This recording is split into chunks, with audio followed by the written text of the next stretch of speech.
গাজীপুরে operation devil হান্টে ৮২ জন আটক। শিক্ষার্থীরা বলছে চিহ্নিত হামলাকারীরা এখনও ধরা পড়েনি। ৯ জেলায় জনপ্রতিনিধি সহ ৫০ জনের বেশি গ্রেপ্তার, বেশিরভাগ আওয়ামী লীগ ও এর অঙ্গ সংগঠনের নেতাকর্মী। শয়তান নির্মূল না হওয়া পর্যন্ত চলবে ডেভিল হান্ট, অস্থিতিশীলতা করলেও ছাড় নেই ঘোষণা স্বরাষ্ট্র উপদেষ্টার। রাশিয়া থেকে দেশে ফেরার আকুতি রাজবাড়ীর আরমান মণ্ডলের, ইউক্রেন যুদ্ধের স্থলমাইনে তিনি গুরুতর আহত। সিলেটের সীমান্তে বিএসএফের বাধায় স্থগিত সুরমার ভাঙন রোধ প্রকল্প, দ্রুত কাজ শেষ না করে বড় বিপদের ভয়।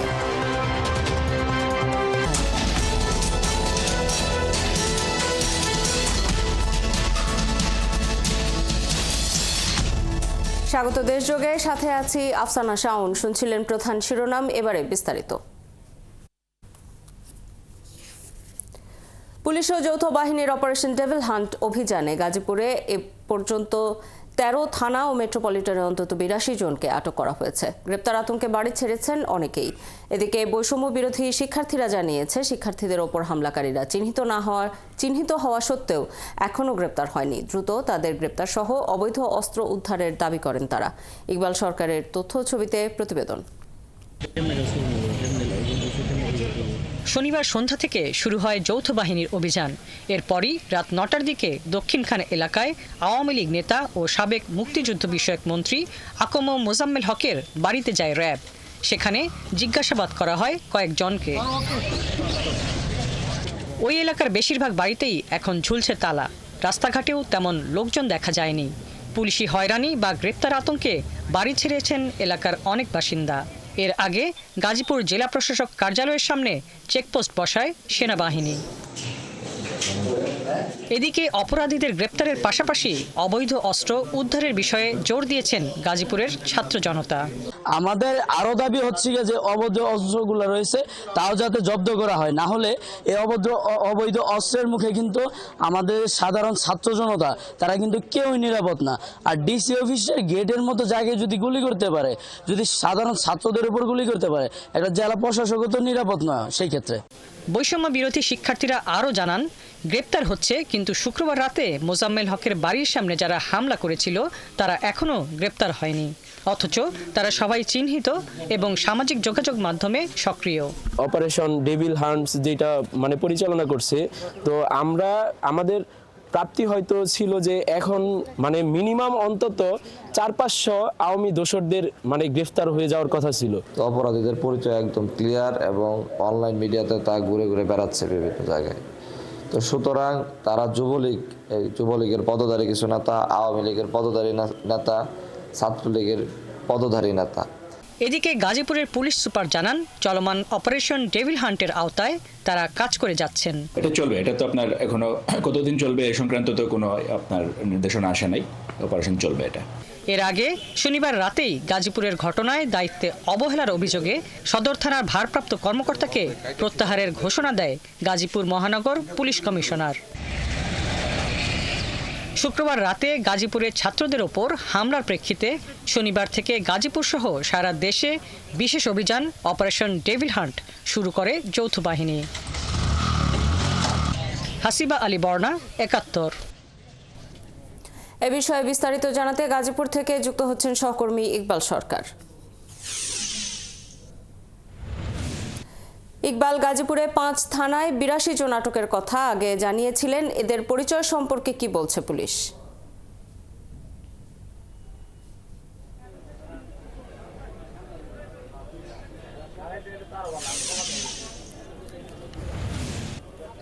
শাওন, গত রাতে অপারেশন ডেভিল হান্ট নামে যে অভিযান চলছে, সেই অভিযানে এই পর্যন্ত ৮২ জনের বেশি গ্রেপ্তার হয়েছে। দুপুরে জানানো হয়েছিল যে ৮২ জন গ্রেপ্তার হয়েছে, এরপর আরও কয়েকজন গ্রেপ্তারের খবর আমরা শুনেছি। তবে যারা গ্রেপ্তার হয়েছেন তাদের অধিকাংশই আওয়ামী লীগ, যুবলীগ এবং নিষিদ্ধ ঘোষিত সংগঠন ছাত্রলীগের নেতাকর্মী। এখানে একজন কলেজের অধ্যক্ষও রয়েছে। রয়েছেন যিনি আব্দুল কাইয়ুম খান, গাজীপুর মহানগরের পুবাইল কলেজের অধ্যক্ষ। এছাড়াও গাজীপুরের শ্রীপুর উপজেলা পর্যায়ের নেতা রয়েছেন, কাপাসিয়ায় উপজেলা এবং ইউনিয়ন পর্যায়ের নেতা রয়েছেন। অর্থাৎ যারা গ্রেপ্তার হয়েছেন তাদের প্রায় সবাই আওয়ামী লীগের এবং তাদের বিভিন্ন অঙ্গ সংগঠনের নেতাকর্মী। পুলিশের যে কর্মকর্তা রয়েছেন তারা বলছেন যে যারা গ্রেপ্তার হয়েছে তাদের বিরুদ্ধে সুনির্দিষ্ট অভিযোগ রয়েছে।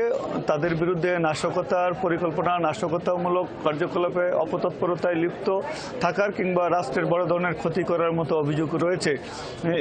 এই জন্যই গ্রেপ্তার হয়েছে। অর্থাৎ সুনির্দিষ্ট তথ্য প্রমাণাদি ছাড়া কাউকে গ্রেপ্তার করা হচ্ছে না, যদিও নানা কথা উঠছে।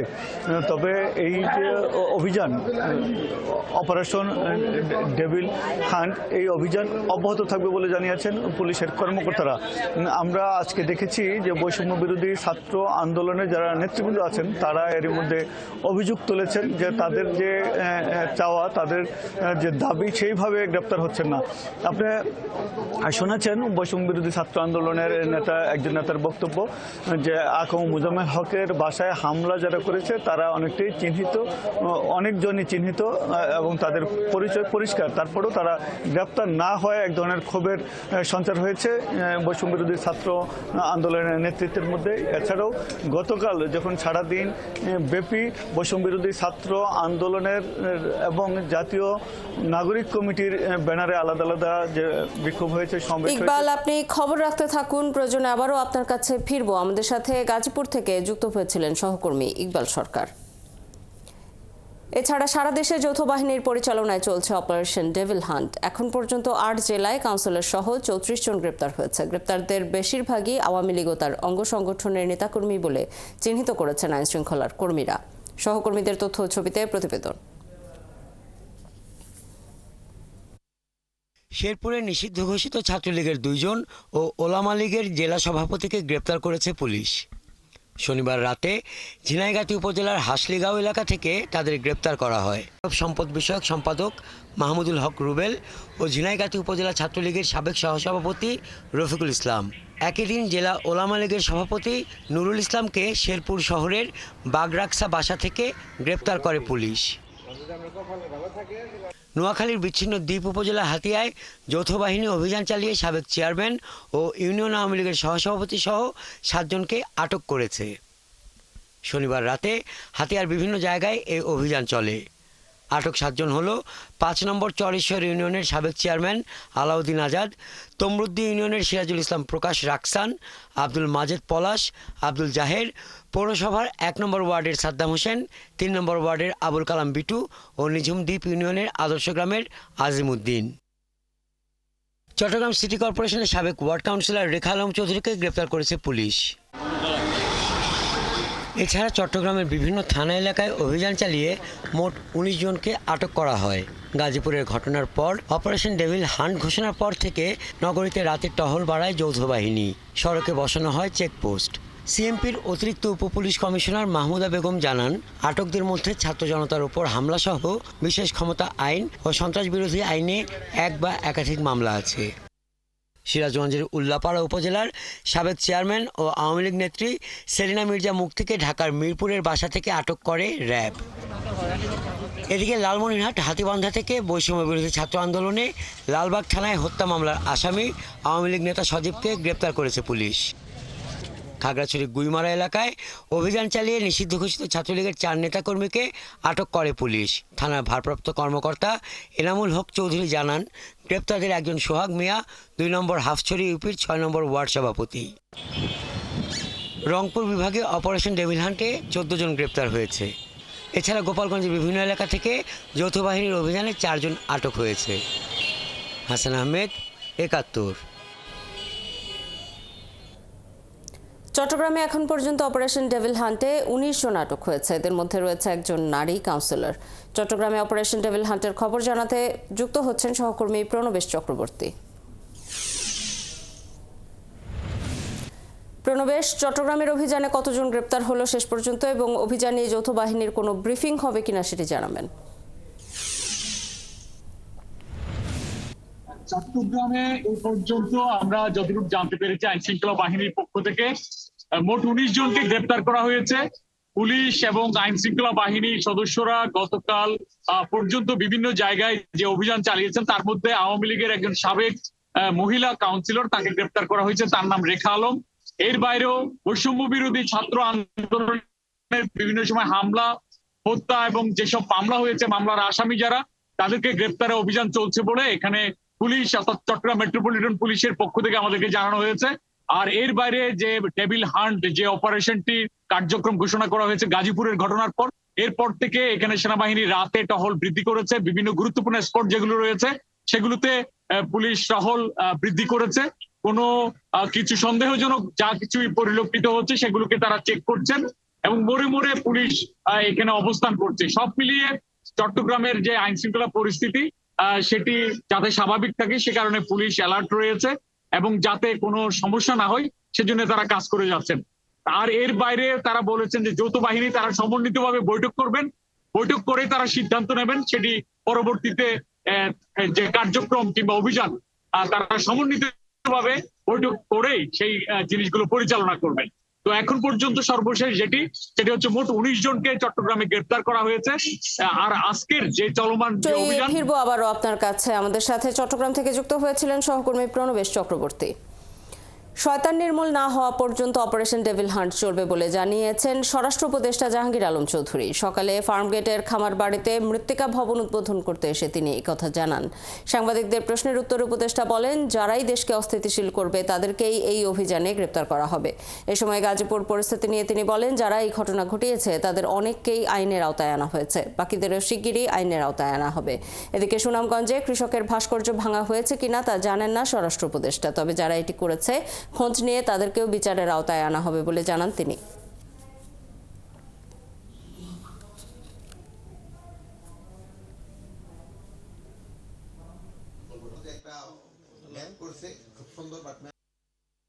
যারা দেশকে অস্থিতিশীল করার চেষ্টা করে, এই ক্ষেত্রে যারা আইন অমান্য করে, দুষ্কৃতিকারী এবং সন্ত্রাসী, তারা এইটার টার্গেট। গাজীপুরে যারা এই ঘটনা ঘটাইছে তাদের অনেকেই আমাদের আইনের আওতায় নিয়ে আসা হয়েছে, অনেকে আইনের আওতায় নিয়ে আসা হয়েছে এবং যাদের আইনের আওতায় আনা হয় নাই তাদেরও খুব তাড়াতাড়ি আইনের আওতায় নিয়ে আসা হবে। মহেশখালীর মাতারবাড়ি কয়লা ভিত্তিক তাপবিদ্যুৎ প্রকল্পের প্রায় 20 কোটি টাকা আত্মসাৎ মামলায় কক্সবাজারের সাবেক জেলা প্রশাসক রুহুল আমিনকে কারাগারে পাঠিয়েছে আদালত। সোমবার দুপুরে কক্সবাজারের মুখ্য বিচারিক হাকিম আদালতে হাজির হয়ে জামিনের আবেদন করেন সাবেক এই ডিসি। এ সময় মুখ্য বিচারিক হাকিম মোহাম্মদ তৌফিক আজিজ শুনানি শেষে জামিন নামঞ্জুর করে তাকে কারাগারে পাঠানোর নির্দেশ দেন। রুহুল আমিন বর্তমানে অর্থনৈতিক সম্পর্ক বিভাগের উপসচিবের দায়িত্বরত ছিলেন বলে জানান কক্সবাজার জেলা প্রশাসনের কর্মকর্তারা। এর আগে 2014 সালের 20 নভেম্বর মাতারবাড়ির ব্যবসায়ী একেএম কায়সারুল ইসলাম চৌধুরী বাদী হয়ে সাবেক জেলা প্রশাসক রুহুল আমিন, এডিসি জাফর আলম সহ 28 জনের বিরুদ্ধে কক্সবাজার জেলা ও দায়রা জজ আদালতে মামলা করেন। আদালত মামলাটি আমলে নিয়ে তদন্তের জন্য দুদকে নির্দেশ দেন। চলতি বছরের 3রা এপ্রিল সাবেক জেলা প্রশাসক সহ 36 জনের বিরুদ্ধে আদালতে অভিযোগপত্র দেয় দুদক। ঢাকার আশুলিয়ায় বৈষম্য বিরোধী ছাত্র জনতা আন্দোলনে প্রত্যক্ষভাবে গুলি করে হত্যা মামলার আসামি নিষিদ্ধ ঘোষিত ছাত্রলীগ নেতা রাজু আহমেদকে গ্রেপ্তার করেছে থানা পুলিশ। শনিবার রাতে আশুলিয়া থানায় এক সংবাদ সম্মেলনে ঢাকা জেলা পুলিশের অতিরিক্ত পুলিশ সুপার শাহিনুর কবির জানান, ঢাকা জেলা উত্তরের উপশিক্ষা ও পাঠচক্র বিষয়ক সম্পাদক এবং আশুলিয়া থানা ছাত্রলীগের সাবেক সাংগঠনিক সম্পাদক রাজু আহমেদকে বাইপাইলের বুড়ির বাজার এলাকা থেকে গ্রেপ্তার করা হয়েছে। ছাত্র জনতা আন্দোলনের সময় প্রত্যক্ষভাবে একাধিক হত্যার ঘটনায় রাজুকে একাধিক ভিডিও ফুটেজ এবং ছবিতে হেলমেট পরিহিত দেশীয় অস্ত্রসহ আক্রমণরত দেখা গেছে। সিরাজগঞ্জে বৈষম্য বিরোধী ছাত্র আন্দোলনের নব্য গঠিত কমিটি 6 ঘন্টার মধ্যে বাতিল না হলে উত্তরবঙ্গ ব্লকেট কর্মসূচির ঘোষণা দিয়েছে পদবঞ্চিত বৈষম্য বিরোধী ছাত্র আন্দোলনের শিক্ষার্থীরা। সকালে বৈষম্য বিরোধী ছাত্র আন্দোলনে অংশগ্রহণকারী সমন্বয়ক ও শিক্ষার্থীদের অংশগ্রহণে এক সংবাদ সম্মেলনে জেলার প্রধান সমন্বয়ক মুনতাসির মেহেদি হাসান এই ঘোষণা দেন। তারা জানান, কোনো কিছু যাচাই বাছাই না করেই গত 8 ফেব্রুয়ারি বৈষম্য বিরোধী ছাত্র আন্দোলনের গ্রুপে একটি বৈষম্যমূলক কমিটি প্রকাশ করা হয়েছে। সেই কমিটি বাতিল করে সিরাজগঞ্জের গোয়েন্দা সংস্থা, মিডিয়া কর্মী, নিহতের পরিবার এবং আহত ও প্রশাসনের কাছে শুনে কমিটি পুনরায় গঠন করার কথা জানান তারা। 6 ঘন্টার মধ্যে এই কমিটি বিলুপ্ত না হলে উত্তরবঙ্গে ব্লকেট কর্মসূচি দেয়া হবে বলেও আলটিমেটাম দেন তারা। চট্টগ্রাম 15 লোহাগড়া সাতকানিয়া আসনের সাবেক সংসদ সদস্য ডক্টর আবু রেজা মোহাম্মদ নেজামুদ্দিন নাদভিকে 2 দিনের রিমান্ড আদেশ দিয়েছে চট্টগ্রাম আদালত। সকালে চট্টগ্রামের মেট্রোপলিটন ম্যাজিস্ট্রেট আবু বকর সিদ্দিকী এই রিমান্ড মঞ্জুর করেন। চট্টগ্রাম মেট্রোপলিটন পুলিশের উপকমিশনার এম হুমায়ুন কবির জানান, নদভিকের জিজ্ঞাসাবাদের জন্য 5 দিনের রিমান্ড আবেদন করেছিল পুলিশ। শুনানি শেষে আদালত 2 দিনের রিমান্ড মঞ্জুর করে। 26শে জানুয়ারি চাঁদগাঁও থানার আলাদা 2 মামলায় তাকে আরও 4 দিনের রিমান্ডে নিয়েছিল পুলিশ। গত 5ই আগস্ট সরকার পতনের পর নদভির বিরুদ্ধে সাতকানিয়া, লোহাগড়া ও নগরের বিভিন্ন থানায় বেশ কয়েকটি মামলা হয়েছে। ভোলার দৌলতখানে কবর থেকে হাজেরা ও শাহনাজ নামে 2 নারীর মরদেহ চুরি হয়েছে।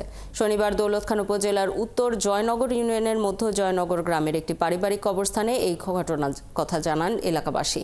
পরে পুলিশ ঘটনাস্থল পরিদর্শন করে। এলাকার লোকজন জানান, দৌলতখানের মধ্য জয়নগর গ্রামের হাজিপাড়ি এবং মীরাবাড়ির পারিবারিক কবরস্থানে প্রায় 50টির বেশি কবর রয়েছে। সেখান থেকে হাজেরা ও শাহনাজের লাশ চুরি করা হয়।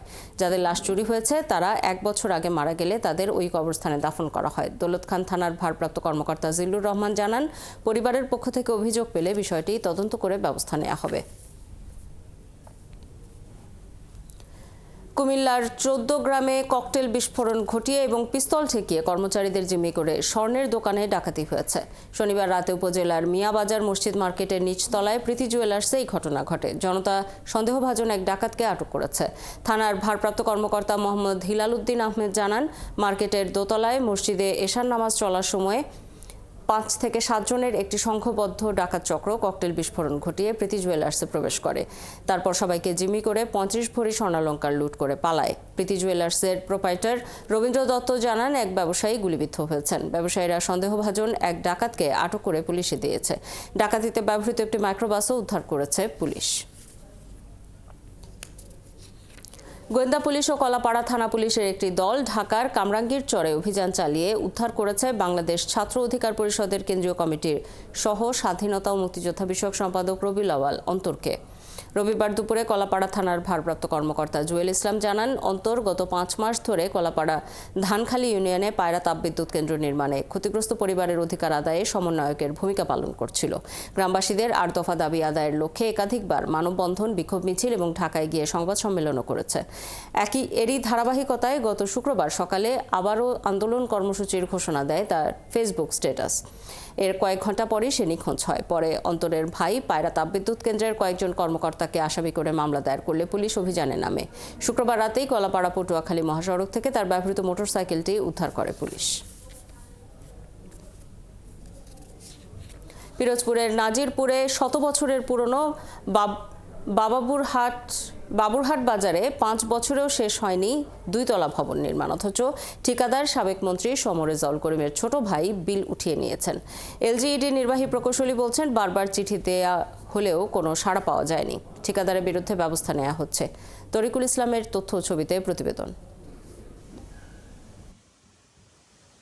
পিরোজপুরের নাজিরপুর উপজেলার শেখমাঠিয়া ইউনিয়নের 100 বর্ষ পুরনো বাবুরহাট বাজার। পিরোজপুর ও বাগেরহাট জেলার বেশ কয়েকটি ইউনিয়নের ব্যবসায়িক ও অর্থনৈতিক লেনদেন এই বাজার ঘিরে। 2019 সালের ডিসেম্বরে এ বাজারে 2 তলা মার্কেট নির্মাণের কথা বলে উচ্ছেদ করা হয় বাজারের অর্ধশতাধিক দোকান। এলজিইডির দরপত্রের মাধ্যমে কাজটি পায় তৎকালীন পিরোজপুর 1 আসনের সংসদ সদস্য ও মন্ত্রী সমর রেজাউল করিমের ছোট ভাই নূরে আলম সিদ্দিকী শাহীন। সেই কাজ আর শেষ হয়নি, কয়েকটি কলাম উঠিয়েই শেষ, অথচ প্রায় 3 কোটি টাকার কাজের বিল উঠিয়ে নেওয়া হয়েছে। আমাদের এই বাজারের যে সিংহভাগ জায়গা আমরা এই ভবনের কাজের জন্য সরকারকে দিয়েছিলাম। এখানে পার্মানেন্ট দোকান ছিল, তারপরে এখানে ট বাজার ছিল, মাছ বাজার, সবজি বাজার, এই সমস্ত বাজার সরিয়ে এই ভবনের কাজ শুরু হয়। সাবেক মন্ত্রী মহোদয় ভাই শাহীনকে তো এই কাজের জন্য আসে এবং তাদের সাথে আমরা কথাবার্তা বলার পরে তারা কোনো ভালো জবাব না দিয়ে একটা সময় তারা এখান থেকে মালামাল নিয়েও চলে যায় এবং আমরা বাধা প্রদান করলে তারা আমাদের সাথে সৌজন্যমূলক কোনো আচরণ করে নাই। কাজটি প্রায় 2 বছর ফেলে রাখায় এলজিইডি কাজটি শেষ করতে ঠিকাদারি প্রতিষ্ঠানকে বারবার চিঠি দিলেও প্রভাবশালী হওয়ায় কোনো তোয়াক্কা না করে নির্মাণ সামগ্রী সরিয়ে নেওয়া হয়েছে বলছেন নির্বাহী প্রকৌশলী। আমাদের ফাউন্ডেশনে কাজটি শেষ হয়েছিল, কিন্তু এর পরবর্তীতে এই কাজটি আমাদের আর করা সম্ভব হয় না। তো ইতিপূর্বে আমরা ঠিকাদারকে পত্র দিয়েছি, এই কাজটি আমরা ঠিকা চুক্তি বাতিল করে নতুনভাবে টেন্ডার করার ব্যবস্থা করতেছি। অভিযুক্ত ঠিকাদার সাবেক মন্ত্রীর ভাইয়ের সঙ্গে যোগাযোগের চেষ্টা করেও তাকে পাওয়া যায়নি। বাবুরহাট বাজারে 2 তলা মার্কেট নির্মাণে 2019 সালের 22 ডিসেম্বর ইফতি ইলেকট্রিক্যাল প্রাইভেট লিমিটেডের সাথে জয়েন্ট ভেঞ্চারে সিমরান মায়ান ট্রেড ইন্টারন্যাশনালের চুক্তি হয়, যা 2022 সালের 30 ডিসেম্বর শেষ হবার কথা ছিল। হাসান আহমেদ, 71। ভাগ্যের নির্মম পরিহাসে রাশিয়া ইউক্রেন যুদ্ধে স্থল মাইন বিস্ফোরণে আহত হয়েছেন রাজবাড়ির যুবক আরমান মণ্ডল। এখন তার চিকিৎসা চলছে রাশিয়ার একটি সামরিক হাসপাতালে। টেলিফোনে আরমান 71-এর কাছে দেশে ফেরার আকুতি জানিয়েছেন। তিনি আরও জানান, একটু সুস্থ হলেই তাকে আবারও যুদ্ধে পাঠানো হবে। মেহেদি হাসানের তথ্য ছবিতে প্রতিবেদন। ছেলে আহত হওয়ার খবরে অসুস্থ হয়ে পড়েছেন আরমানের মা। রাজবাড়ির কালুখালীর কুষ্টিয়াডাঙ্গি গ্রামের আরমান 3 মাস আগে এলাকার মঞ্জু দালালের মাধ্যমে 8 লাখ টাকার বিনিময়ে প্রথমে সৌদি ও পরে দুবাই হয়ে রাশিয়ায় যান। রাশিয়ায় তাকে মালির কাজ দেওয়ার কথা থাকলেও দালালরা তাকে 20 লাখ টাকার বিনিময়ে রাশিয়ার সেনা ক্যাম্পে বিক্রি করে। সেখানে 1 মাস প্রশিক্ষণ শেষে তাকে নিয়ে যাওয়া হয় যুদ্ধে। কিয়েভে যুদ্ধের সময় স্থলমাইন বিস্ফোরণে আহত হন তিনি। আমি খুব অসুস্থ হয়েছি, আমার বাবার জন্য। আল্লাহ, তুমি আমার বাবাকে আমার বুকে ফিরিয়ে দেন। আমি আর চাপার কিছু নেই, আমার খালি শুধু আমার বাবাকে চাই। আহত আরমানের চিকিৎসা চলছে রাশিয়ার একটি সামরিক হাসপাতালে। সেখান থেকে ফোনে তিনি জানান, একটু সুস্থ হলে আবারও তাকে নেওয়া হবে যুদ্ধে। তারা কিছু বলে না, মানে এদের ভাষা একটু বোঝা কঠিন। বলি, তারপরে বলে একটু দূতাবাসে ফেলে। আমি বলছি বাংলাদেশে কথা বল। এদিকে যে যুদ্ধের সাথে কোনো সম্পর্ক নেই, সেই যুদ্ধে আরমান আহত হওয়ায় অবাক তার স্বজন ও প্রতিবেশীরা। এখন তুমি রয়েছো পরের দেশ, এখন দালালরা কিভাবে তোমার কি করছে তুমি ভালো ডিটেল আমার কাছে কও তো। কয় দালালরা আমার 20 লক্ষ টাকা বিক্রি করে দিয়েছে।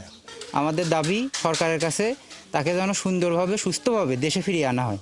যারা বিদেশে যায় তারা কিন্তু অতি দরিদ্র ঘরের ছেলেরা, জায়গা জমি বন্দুক দিয়ে বিক্রি করে এইসব ছেলেগুলো বিদেশে পাঠায়। আমাদের সন্তান সুস্থভাবে বাংলাদেশে আসুক, সরকারের কাছে একটাই আবেদন, একটাই অনুরোধ। এ ব্যাপারে ক্যামেরার সামনে কথা বলতে রাজি হননি কালুখালী উপজেলা নির্বাহী কর্মকর্তা মহুয়া আফরোজ। তবে তিনি টেলিফোনে জানান, আরমানকে দেশে ফিরিয়ে আনতে প্রবাসী কল্যাণ মন্ত্রণালয়ে কথা বলা হয়েছে। প্রবাসী কল্যাণ মন্ত্রণালয়ের স্যারদের সঙ্গে কথা বলে রেখেছি। স্যারা বলেছেন যে আমরা যদি কোনোভাবে জানতে পারি যে ওনাকে আমরা কিভাবে হেল্প করবো, সে দূতাবাসের মাধ্যমে যেভাবে পারি ওনাকে আমরা হেল্প করবো, কিন্তু উনি সম্ভবত তথ্য দিচ্ছেন না। আপনারাও যদি বের করতে পারেন আমাকে জানান, আমরা তাহলে কাজ করবো এটা নিয়ে সবাই মিলে। শুধু আরমান নয়, রাশিয়া ইউক্রেন যুদ্ধে আরো 7 বাংলাদেশি তরুণের অংশ নেয়ার তথ্য আছে। শারমিন স্বপ্না, 71। মৌলভীবাজারে শ্রীমঙ্গলে দ্বিতীয় দিনের মতো দেশের সর্বনিম্ন তাপমাত্রা 8.5 ডিগ্রি সেলসিয়াস রেকর্ড করা হয়েছে। মাঘের শেষে এসে আবারও শীত জিংকে বসেছে। বইছে মৃদু শৈত্যপ্রবাহ। এতে সাধারণ মানুষের দুর্ভোগ কিছুটা বেড়েছে, কিন্তু কনকনে ঠান্ডা বাতাসের সাথে রোদ থাকায় কিছুটা স্বস্তি মিলেছে লক্ষাধিক চা শ্রমিক থেকে শুরু করে কম আয়ের শ্রমজীবী মানুষের মাঝে। সেখানে তাপমাত্রা গত 1 সপ্তাহ ধরে 16 থেকে 14 ডিগ্রির মধ্যে ওঠানামা করছিল। এই অবস্থা আরও কয়েকদিন থাকবে বলে জানিয়েছে আবহাওয়া অফিস। জাহাঙ্গীরনগর বিশ্ববিদ্যালয়ে শুরু হয়েছে স্নাতক প্রথম বর্ষের ভর্তি পরীক্ষা। পরীক্ষা উপলক্ষে বিশ্ববিদ্যালয়ের পক্ষ থেকে নেওয়া হয়েছে বাড়তি নিরাপত্তা। পরীক্ষার সার্বিক ব্যবস্থাপনা নিয়ে সন্তুষ্টি প্রকাশ করেছেন উপাচার্য। রায়ান বিন আমিনের তথ্য ছবিতে প্রতিবেদন। ভর্তি পরীক্ষার কারণে সকাল থেকেই শিক্ষার্থী ও অভিভাবকে মুখর ছিল জাহাঙ্গীরনগর বিশ্ববিদ্যালয় ক্যাম্পাস। শিক্ষার্থীদের পরীক্ষা কেন্দ্র খুঁজে পেতে সহায়তার পাশাপাশি ক্যাম্পাসের নিরাপত্তা নিশ্চিতে কাজ করে রোভার স্কাউট এবং বিএনসিসির সদস্যরা। এখন পর্যন্ত আমাদের সামনে কোনো ধরনের বিশৃঙ্খল কোনো ঘটনা ঘটে নেই। আমরা ছাত্রছাত্রীদেরকে সুশৃঙ্খলভাবে ভিতরে প্রবেশ এবং বাহির করতে সাহায্য করতেছি। জীববিজ্ঞান অনুষদভুক্ত ডি ইউনিটের ভর্তি পরীক্ষার মধ্য দিয়ে শুরু হয়েছে এবারের ভর্তি পরীক্ষা। 17 ফেব্রুয়ারি পর্যন্ত সকাল 9টা থেকে বিকেল পর্যন্ত 5 ধাপে পরীক্ষা হবে। যেরকম আশা করছিলাম ওরকম আসেনি, একটু কঠিন ছিল, মানে হার্ড হয়েছে। যেটা মানে সবাই বলে জাহাঙ্গীরনগরটা হার্ড হয় অনেক, সবারটা বলতে পারছি না, আমার জন্য একটু ইজি হয়েছে এবং আশা করি জাহাঙ্গীরনগরে হয়ে যাবে। এভারেজ আমার কাছে মোটামুটি ভালো লাগছে, বাট অতটাও আমি যেটা এক্সপেক্ট করছিলাম ওইরকম হয় নাই। বিশ্ববিদ্যালয়ের সার্বিক ব্যবস্থাপনায় সন্তুষ্টি জানিয়েছেন অভিভাবকেরা। তারা আরও জানান, বিভাগ ভিত্তিক পরীক্ষা হলে ভোগান্তি অনেক কমতো। এখানকার শৃঙ্খলা ভালো, এখানে পরিবেশটা খুবই সুন্দর। বাইরের পরিবেশটা ভালো লাগেনি। এখানে প্রশাসন একটা খুব জোরালো অবস্থান করলে তাহলে বাচ্চাদের যাতায়াতের জন্য একটা সুবিধা হতো। কিন্তু পরীক্ষাটা বিভাগে হলে খুব সুন্দর হতো, সবার জন্য ভালো হতো, তাহলে এই জ্যামে পড়তে হতো না। ভর্তি পরীক্ষার সার্বিক অবস্থা দেখতে ফার্মেসি ভবনের পরীক্ষা কেন্দ্র ঘুরে দেখেন উপাচার্য সহ বিশ্ববিদ্যালয় প্রশাসনের কর্মকর্তারা। পরে উপাচার্য জানান, বিভাগ ভিত্তিক পরীক্ষার কোনো সিদ্ধান্ত এখনো হয়নি। বিভাগীয় পর্যায়ে পরীক্ষা নিলে আরো দুর্ভোগ বাড়বে। আসলে অভিন্ন প্রশ্নে একদিন বা দুদিনে পরীক্ষা নেওয়ার বিষয়টা বলা হচ্ছে। এবছর আমরা ভর্তি পরীক্ষার নিরাপত্তার যে জায়গাটা এবং সুষ্ঠুভাবে সম্পাদন করবার জন্য আমাদের যেটুকু নিয়ন্ত্রণ রয়েছে তার মধ্যেই অনুষ্ঠিত করার চেষ্টা করেছি। এবারের পরীক্ষায় 2,62,490 জন শিক্ষার্থী অংশ নিচ্ছেন। বনশ্রী হালদার, ৭১। ভারতীয় সীমান্তরক্ষী বাহিনী বিএসএফ এর বাধায় স্থগিত হয়েছে সিলেটের সীমান্ত নদী সুরমার ভাঙন ঠেকাতে নেয়া ফ্রি আপ প্রকল্পের কাজ। এতে বর্ষার আগে কাজ শেষ না হলে আবারও বন্যায় তলিয়ে যাওয়ার শঙ্কায় রয়েছেন জকিগঞ্জের মানুষ। পানি উন্নয়ন বোর্ড জানিয়েছে বিষয়টি সমাধানের চেষ্টা চলছে। ৩০ জুনের মধ্যেই প্রকল্পের কাজ শেষ হবে। আরও জানাচ্ছেন হোসেন আহমদ সুজাত, ছবি তুলেছেন তারেক আহমদ। ২০২২ সালে বন্যার পর সুরমা নদীর ভাঙন ঠেকাতে ফ্রি আপ নামে প্রকল্প হাতে নেয় পানি উন্নয়ন বোর্ড। কিন্তু অভিযোগ রয়েছে এই প্রকল্পের আওতায় সীমান্ত এলাকার বাঁধ মেরামতে বাধা দিচ্ছে ভারতীয় সীমান্তরক্ষী বাহিনী বিএসএফ। আন্তর্জাতিক সীমারেখার বাইরের জায়গাতে কাজ করতে দেয়া হচ্ছে না। এলাকার লোকজন বলছেন, এরই মধ্যে অনেক এলাকায় উঁচু বাঁধ কেটে সমান করা হয়েছে। বর্ষার আগে কাজ শেষ না হলে বাড়বে বন্যা ঝুঁকি। বেড়িবাঁধের কাজ চলতেছিল, যদি এই কাজ বন্ধ হয় আমাদের গোটা জকিগঞ্জ ধ্বংস হয়ে যাবে, আমাদের মানচিত্র ধ্বংস হয়ে যাচ্ছে। যদি কাম বন্ধ হয় তা আমরা এমন অবস্থায় আছি যে আমরা আর কোনো রাস্তা নাই, আমরা অসহায় মানুষ। বেড়িবাঁধেই আমরা রাস্তা হিসাবে ব্যবহার করিয়া চলাফেরা করতেছি। স্কুল কলেজ মাদ্রাসা এখানে হয় আমাদের হাফিজুল স্কুল থেকে অন্তত 5 কিলো দূর এখানে। ঠিকাদাররা জানান, বিএসএফ এর বাধার কারণে কমে গেছে কাজের গতি। এই অবস্থা চললে নির্দিষ্ট সময়ের মধ্যে কাজ শেষ হবে না। সে বলছে যে না, কাজ করা যাবে না, এটা উপরের নির্দেশ, আপনারা কাজ সম্পূর্ণ স্টপ করে রাখেন। এই আমরা এখন বর্তমানে স্টপ করে রাখছি। 150 গজের ভিতরে আমরা কাজ করি না, 150 গজের বাহিরে কাজ করি। সে আমাকে বলছে না, এখন টোটাল কাজ করতে পারবেন না, আমরা যখন বলবো তখন কাজ করবেন, এর আগে কোনো কাজ করবেন না। পানি উন্নয়ন বোর্ড বলছে, এই প্রকল্পে সুরমা নদীর 80 কিলোমিটারের মধ্যে 25 কিলোমিটার জায়গায় আছে ভারতীয় সীমান্ত রেখা। বৃষ্টি না হলে জুনের মধ্যে কাজ শেষ হবে। এই সপ্তাহে একটা মিটিং হয়েছে বিজিবির সাথে। আমরা আশা করছি খুব দ্রুত এই সমস্যাগুলো উত্তরণ করে যেসব জায়গায় আমাদের প্রবলেম রয়েছে আমাদের বাঁধের কাজ করতে, এইগুলো এই বন্যার আগে আমরা শেষ করতে পারবো। প্রতি বছর বন্যায় ক্ষতিগ্রস্ত হচ্ছে জকিগঞ্জের কসকনকপুর, বারোটাখুরি, সুলতানপুর সহ বিভিন্ন ইউনিয়নের শতাধিক গ্রাম। সড়ক থেকে জমিগড় সব তলিয়ে যাচ্ছে সুরমা নদীতে। এবছরই সিলেটের সুরমার পাড়ের বেড়িবাঁধের নির্মাণ কাজ শেষ হওয়ার কথা ছিল। তবে ভারতীয় বিএসএফ এর জটিলতায় এই কাজ কবে শেষ হবে তা বলা যাচ্ছে না। দ্রুততার সাথে কূটনৈতিক তৎপরতার মাধ্যমে বিষয়টির সুরাহা না করা হলে আগামী বর্ষায় হাবুডুবু কাবে সিলেটের জকিগঞ্জ উপজেলার 9টি ইউনিয়নের মানুষ। হুসাইন আহমেদ সুজাত, ৭১, জকিগঞ্জ, সিলেট। এ নিয়ে আরও খবর জানাতে আমাদের সাথে সিলেট থেকে যুক্ত হচ্ছেন সহকর্মী হুসাইন আহমেদ সুজাত।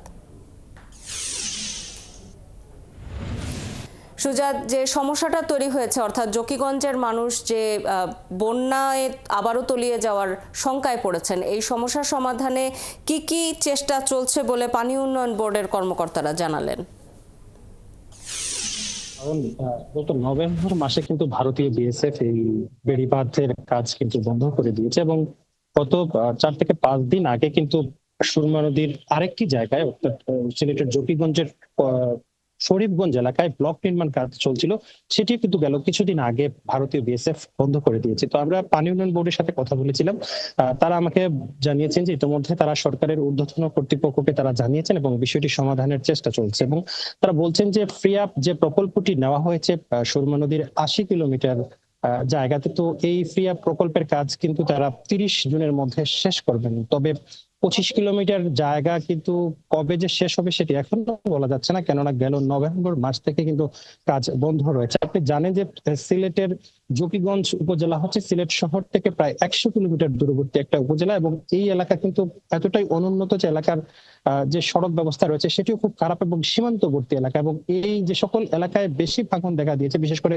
কসকনকপুর ইউনিয়নের হাজীগঞ্জ, তারপরে মানিকপুর ইউনিয়নের সোনারচক সহ বেশ কয়েকটি কিন্তু সীমান্ত এলাকায় ভয়াবহ ভাঙন দেখা দিয়েছে। এবং এই যে ভাঙন যেগুলো দেখা দিয়েছে সেগুলো কিন্তু দ্রুততার সাথে যদি মেরামত করা না হয় তাহলে চলতি বছর যে বন্যা হবে, আপনি জানেন যে সিলেট হচ্ছে একটা বন্যা দুর্গত এলাকা এবং প্রতি বছর কিন্তু ভয়াবহ বন্যা হয়।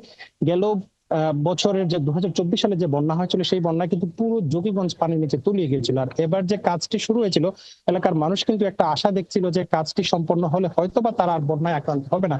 কিন্তু এই যে মাঝ পথে গিয়ে যে ভারতীয় বিএসএফ কাজটি বন্ধ করে দিয়েছে সেজন্য কিন্তু এলাকার মানুষের মধ্যে আরো বড় একটি আশঙ্কা দেখা দিয়েছে, কেননা যে বাঁধটা ছিল সেই বাঁধটাও কিন্তু পুরোপুরি ভেঙে দেওয়া হয়েছে নতুন ভাবে নির্মাণ করার জন্য, কিন্তু সেটি এই মুহূর্তে হচ্ছে না। অর্থাৎ এখন সুরমা নদীর পানি কিছুটা বাড়লেই কিন্তু পুরো জকিগঞ্জ পানির নিচে তলিয়ে যাবে। খবর রাখতে থাকুন, পরবর্তী সংবাদ সংযোগে নিশ্চয়ই আবারও ফিরবো আপনার কাছে। আমাদের সাথে সিলেট থেকে যুক্ত হয়েছিলেন সহকর্মী হোসেন আহমদ সুজাত। দর্শক, রাজধানীর সায়েন্স ল্যাবরেটরি এলাকায় ঢাকা সিটি কলেজ এবং ঢাকা কলেজের শিক্ষার্থীদের মধ্যে উত্তেজনা বিরাজ করছে। আমরা সরাসরি চলে যাচ্ছি সেখানে।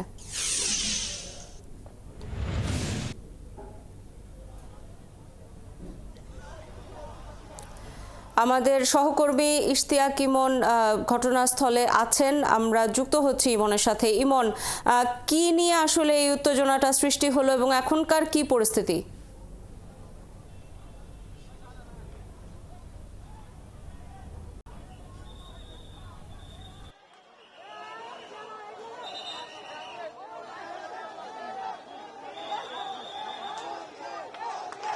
ধন্যবাদ শাওন। আমি আসলে একটু তথ্য বিভ্রাট হয়েছে হয়তো। আমি একটু বলে রাখি যে এটি ঢাকা সিটি কলেজ এবং ঢাকা আইডিয়াল কলেজের মধ্যে সংঘর্ষ হয়েছে, ঢাকা কলেজ নয়। দুই পক্ষের মধ্যে সংঘর্ষ হওয়ার পরিষ্কার কারণ এখন পর্যন্ত দুই কলেজের শিক্ষার্থীরা কেউই জানায়নি। সিটি কলেজের শিক্ষার্থী যারা রয়েছেন তারা এখন পর্যন্ত এই নিয়ে কোনো কথা বলতে রাজি হয়নি। গণমাধ্যমে আমরা চেষ্টা করেছিলাম, তারা কথা বলতে চায়নি। আইডিয়াল কলেজের পক্ষ থেকে বলা হয়েছে, শিক্ষার্থীরা বলছেন যে তারা তাদের এক শিক্ষার্থীকে ছুরিকাঘাত করেছে সিটি কলেজের এক শিক্ষার্থী, সেটি নিয়েই আসলে এই উত্তেজনা শুরু। এরপরে দফায় দফায় ধাওয়া পাল্টা দেওয়া হয়েছে। আইডিয়াল কলেজের শিক্ষার্থীরা ঢাকা সিটি কলেজের সামনে এসে তাদের গেট ভাঙার চেষ্টা করেছে। সেখানে দেখতে পাচ্ছি সিটি কলেজের যারা শিক্ষার্থী রয়েছে তারা পানি দিয়ে বাইরে তাদেরকে সরিয়ে দেওয়ার চেষ্টা করেছে। এই চেষ্টাটি প্রায় 15-20 মিনিট হয়েছে। পুলিশ এসে এখন আইডিয়াল কলেজের যারা শিক্ষার্থী বন্ধ রয়েছে এবং আমরা দেখতে পাচ্ছি এখনো সিটি কলেজের যারা শিক্ষার্থী তারা এই যখন আইডিয়াল কলেজের শিক্ষার্থীরা ভেতরে আসে তখনই তাদেরকে মূলত তারা ভেতরে ঢুকে যায় এবং আইডিয়াল কলেজের শিক্ষার্থীরা আসার পরে আমরা দেখেছি তারা গেট দিয়ে ভেতরে প্রবেশ করেছে এবং তারা তাদের নিরাপত্তা স্বার্থে প্রধান যে ফটকটি রয়েছে সেটি বন্ধ করে দিয়েছে। সেই গেট ফটকটি ভাঙার চেষ্টা করেছিল আইডিয়াল কলেজের যারা শিক্ষার্থী বিক্ষুব্ধ এখানে এসেছিলেন, তারা ইট পাটকেল নিক্ষেপ করেছে।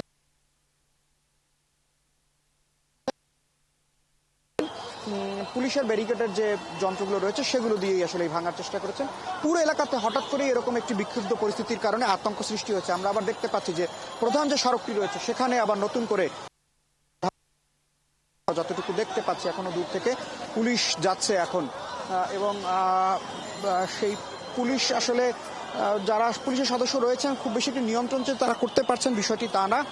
শুরুতে যখন 4টার পরেই আসলে এই উত্তেজনা শুরু হয়েছে, প্রায় 6:45 বাজে থেমে থেমে কিছু যান চলাচল হচ্ছে। এর মধ্যেও আমরা দেখতে পাচ্ছি যারা আছেন এই এলাকায় পুরো এলাকাটি আসলে আতঙ্কিত হয়ে পড়েছে। এই এলাকার যারা দোকানপাট রয়েছেন সবাই দোকানপাট বন্ধ করে দিচ্ছেন এবং এই সড়কে যারা চলাচল করেন তারাও হুট করে একটা বিপাকে পড়েছেন। এই সড়কে ঢুকে যান চলাচল দীর্ঘ সময় বন্ধ ছিল, এরপর কোনো মতে এখন চলাচল করছে। অর্থাৎ যারাই যাচ্ছেন এরকম ইট পাটকেল নিক্ষেপ হচ্ছে। এর পাশ দিয়ে যারা গাড়ি নিয়ে যাচ্ছেন, স্ত্রী সন্তান বা যারাই অফিসগামী মানুষ ফিরছেন তাদের এক ধরনের ঝুঁকি নিয়েই আসলে এই পথ পেরিয়ে যেতে হচ্ছে। আমরা দেখতে পাচ্ছি আইডিয়াল কলেজের শিক্ষার্থীদের পুলিশ নিয়ে যাচ্ছে এবং আইডিয়াল কলেজের শিক্ষার্থীরা যাচ্ছেন তাদের কলেজের দিকে। এবং এখন আমরা যে ম্যারিয়ট কনভেনশন হলের সামনে আছি এবং সেই কনভেনশন সেন্টারের মোড় অর্থাৎ এটি একেবারেই ল্যাবেড আশেপাশে যেহেতু ল্যাবেড থেকে শুরু করে বড় বেশ কয়েকটি হাসপাতাল রয়েছে, সেখানে যারা এখন রোগীরা আসবেন বা এই পথে চলাচল করেন সপ্তাহের প্রথম কর্মব্যস্ত দিন,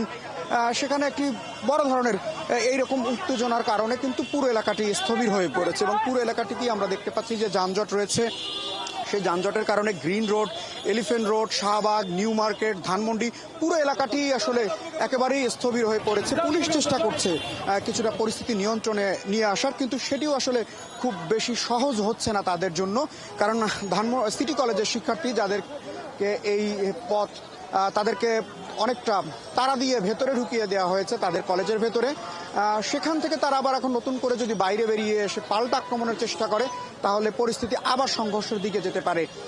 কিন্তু যারা আইডিয়াল কলেজের শিক্ষার্থী তাদের একেবারেই গেটে অর্থাৎ সিটি কলেজের প্রধান ফটকে গিয়ে ইট পাটকেল ছুঁড়েছেন, নিক্ষেপ করেছেন, তাদের গেট ভাঙার চেষ্টা করেছেন এবং সেই গেট ভাঙার চেষ্টায় আমরা দেখেছি যে সিটি কলেজের শিক্ষার্থী যারা ছিলেন তারা নিরাপত্তার কারণেই ভেতরে প্রবেশ করে গিয়েছেন এবং সেই প্রবেশের পরে আমরা আইডিয়াল কলেজের শিক্ষার্থীদের সেখানে পানি দিয়ে সরানোর চেষ্টা দেখেছি। সিটি কলেজের শিক্ষার্থীরা ভেতর দিয়ে পানি দিয়ে অনেকটাই বাইরে বেরিয়ে নিয়ে আসার চেষ্টা করছেন এবং আমরা দেখতে পাচ্ছি যে আইডিয়াল কলেজের যারা শিক্ষার্থীরা এখানে রয়েছেন তারা কথা বলবেন। এখানে আসলে এত ক্যামেরা তাকে ঘিরে ধরেছেন, আমরা নিশ্চয়ই কথা বলবো। আসলে খুব সম্ভবত কেউ একজন আহত হয়েছেন, তাকে নিয়ে যাওয়ার একটি চেষ্টা আমরা দেখতে পাচ্ছি যে কাউকে হয়তো এখানে ঘিরে ধরা হয়েছে। আমরা একটু চেষ্টা করব যে কি বিষয়ে আসলে কাকে ঘিরে ধরা হয়েছে।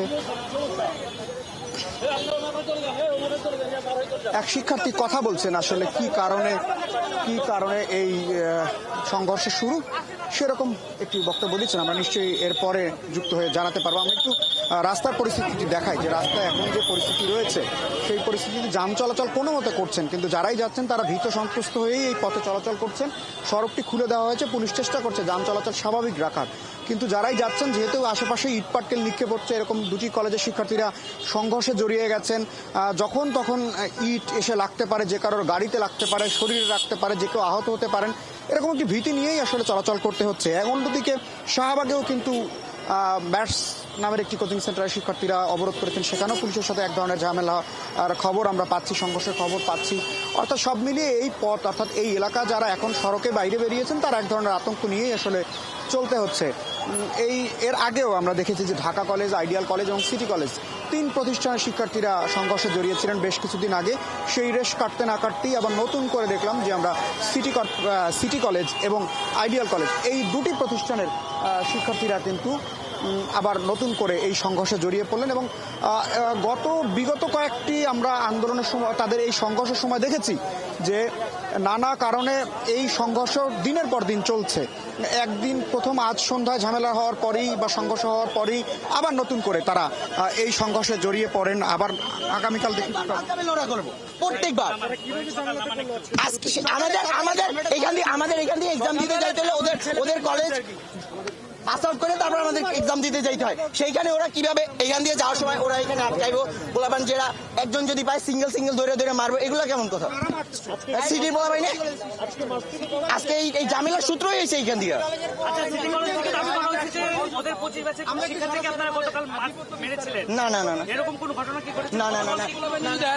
বলতে পারবো যে আমাদের স্টুডেন্ট ফিরিয়ে দিচ্ছে, পরবর্তীতে আমরা আবার হেগুড়ে মারি প্রতিশোধ।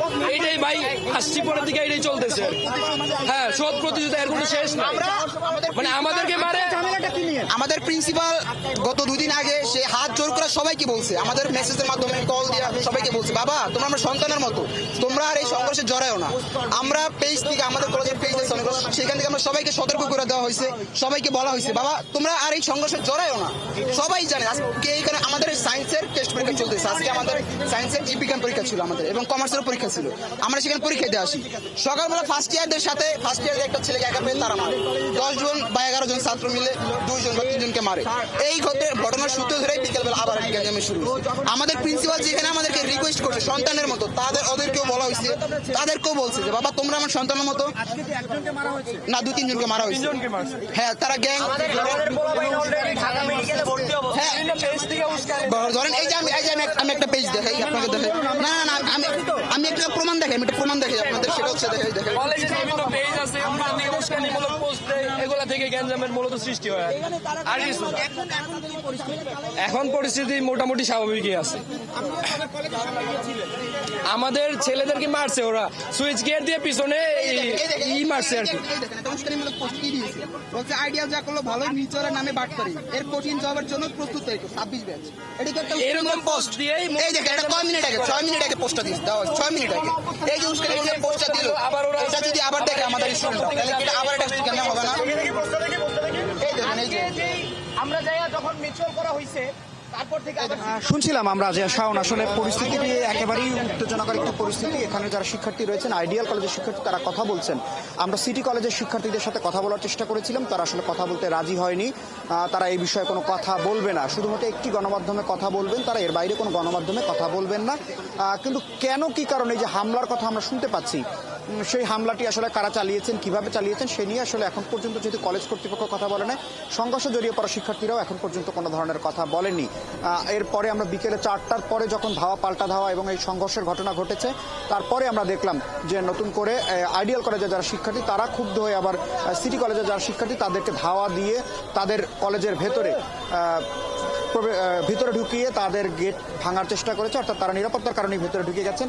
আরও শিক্ষার্থীরা আছেন এই সড়কে, আপনি দেখতে পাচ্ছেন যে তারা আসলে কথা বলছেন, কিন্তু এই এলাকা দিয়ে যারা চলাচল করছেন তারা অনেকেই আতঙ্কগ্রস্ত। আমি বারবারই বলছি যে কারণ এই সড়কটির যারা নিরাপদ ভেবেই এখন চলাচল করছেন, সেখানে এই ধরনের উত্তেজনতা পরিস্থিতির কারণে যে যার নিরাপত্তা আসলে নিজেই বিধান করে হয় সড়ক এড়িয়ে যাচ্ছেন, না হলে গাড়ি ছেড়ে চলে যাচ্ছেন, বাস ছেড়ে পায়ে হেঁটে চলার চেষ্টা করছেন এবং দীর্ঘ যানজটের একটি সৃষ্টি হয়েছে। কারণ এই এলাকায় দীর্ঘ সময় এই অর্থাৎ সায়েন্স ল্যাবরেটরির যে মোড়টি রয়েছে, 4 রাস্তার প্রধান 4টি সড়ক, সেটি বন্ধ হয়ে যাওয়ার কারণে পুরো এলাকাটিতে একটি স্থবিরতা দেখা দিয়েছে। এবং এই যে সংঘর্ষ, আমরা বিগত দিনে যে সংঘর্ষগুলোর চিত্র দেখেছি, সেখানে এই ঘটনার পাল্টা আবার জবাব দেওয়ার চেষ্টা করবে। ইমন, খবর রাখতে থাকুন, প্রয়োজনে নিশ্চয়ই পরবর্তী সংবাদ সংযোগে আরো তথ্যের জন্য ফিরবো আপনার কাছে। আমাদের সাথে রাজধানীর সায়েন্স ল্যাবরেটরি এলাকা থেকে যুক্ত হয়েছিলেন সহকর্মী ইশতিয়াক ইমন। বর্তমানে শিক্ষার্থীদের পড়াশোনার চেয়ে অন্যান্য ক্ষেত্রে মনোযোগ বেশি লক্ষ্য করা যাচ্ছে। মুখে উন্নয়নের কথা বললেও উন্নতশীল দেশের তুলনায় আমরা অনেক পিছিয়ে আছি বলে মন্তব্য করেছেন বিএনপির স্থায়ী কমিটির সদস্য অবসরপ্রাপ্ত মেজর হাফিজউদ্দিন আহমেদ। সকালে ভোলার লালমোহন উপজেলা পরিষদ অডিটোরিয়ামে লালমোহন ইঞ্জিনিয়ার্স সোসাইটির আয়োজনে এক সেমিনারে প্রধান অতিথির বক্তব্যে তিনি এসব কথা বলেন। তিনি আরও বলেন, সমাজে নানা ধরনের অস্থিরতার বহিঃপ্রকাশ দেখা যাচ্ছে। কেউ আইন নিজের হাতে তুলে নেবে, এটা বিএনপি চায় না। শিক্ষার্থীদের ক্যারিয়ার গাইডলাইন বিষয়ক একটি সেমিনারে এতে 37টি শিক্ষা প্রতিষ্ঠানের 8 শতাধিক ছাত্রছাত্রী অংশ নেন। শিক্ষার্থীরা তাদের বক্তৃতায় আগামী দিনের বাংলাদেশ নিয়ে নানা আশার কথা জানান।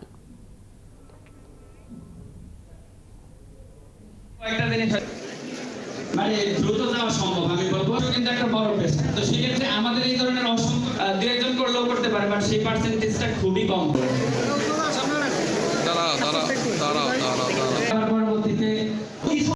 ছাত্রদের প্রধান কাজ হল পড়াশোনা করা। ছাত্রনাম অধ্যয়নম তপ পুরনো একটি শ্লোক ছিল। যত দিন যাচ্ছে ততই ছাত্রদের পড়াশোনায় ঘাটতি লক্ষ্য করা যাচ্ছে। পড়াশোনা ছাড়া অন্যান্য কাজে অনেক কিছুতেই তারা নিজেদেরকে ব্যাপৃত রাখে। সীমান্তে নিরাপত্তা জোরদারের উদ্দেশ্যে সাতক্ষীরার কলারোয়ায় বিজিবির নবনির্মিত সুলতানপুর বিওপি উদ্বোধন করা হয়েছে।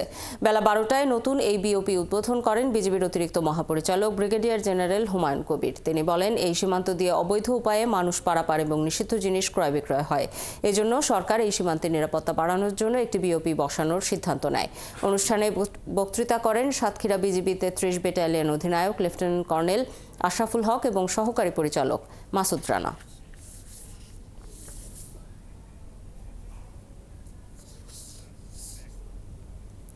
জয়পুরহাটে হিমাগারে আলু সংরক্ষণের ভাড়া বৃদ্ধির প্রতিবাদে বিক্ষোভ সমাবেশ ও মানববন্ধন করেছেন কৃষক দল।